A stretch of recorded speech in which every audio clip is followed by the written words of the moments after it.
کوئی بات نہیں، میں فری تھی تو لے آئی۔ ویسے آپ کا وال پیپر بہت زبردست ہے۔ اس کی بات سن کر عباد کے چہرہ کھل اٹھا۔ لگتا ہے کوئی خاص ہے، بہت خاص۔ واہ، ویسے ہیں کوئی محترمہ جس نے اتنی ساری لڑکیوں کے ارمانوں پر پانی پھیر دیا ہو۔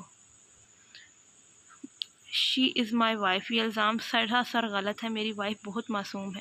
عباد نے وال پیپر پر ہاتھ پھیرا تھا جہاں ایمان کا ہنستا ہوا چہرہ تھا۔ یہ تصویر عباد نے چپکے سے لی تھی جب وہ طاہر کے ساتھ ہوتے ہنس کر ان سے بات کر رہی تھی۔ تو آپ بڑے چھپے رستم نکلے، نور نے ہنستے ہوئے اس سے شکوہ کیا۔ بس سب جلدی میں ہو گیا، اس لیے موقع نہیں ملا۔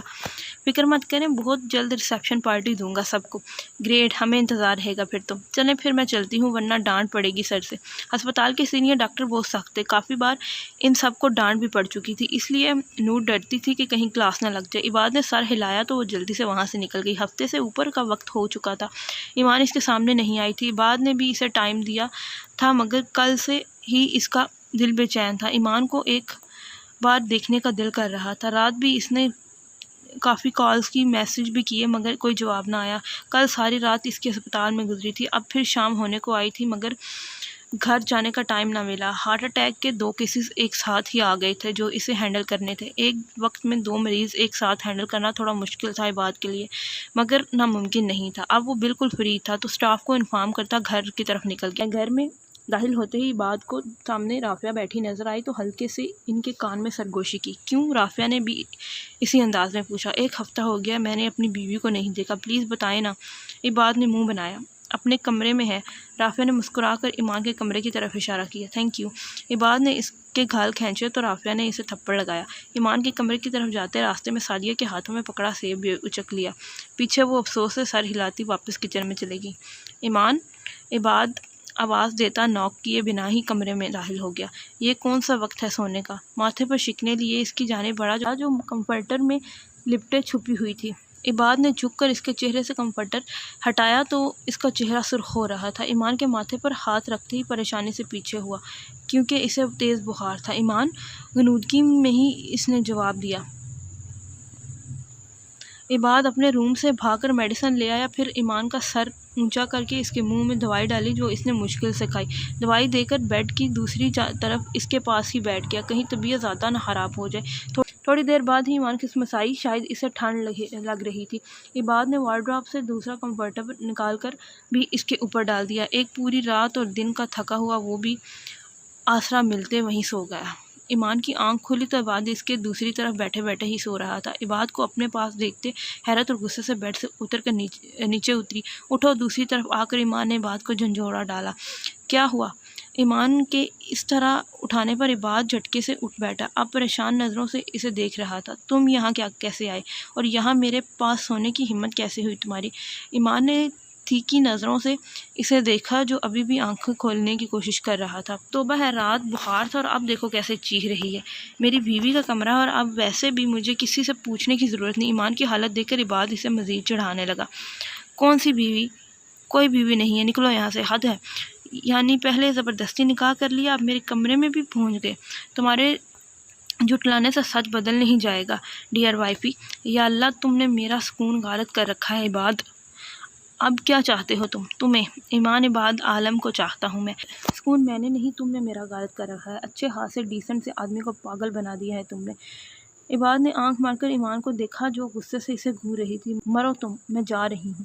عباد کو ہلتا نہ دیکھ کر وہ خود ہی کمرے سے جانے لگی۔ یہاں آؤ۔ اچھا۔ بیڈ پر بیٹھتے ہی ایمان کو اپنی طرف بلایا۔ کس خوشی میں؟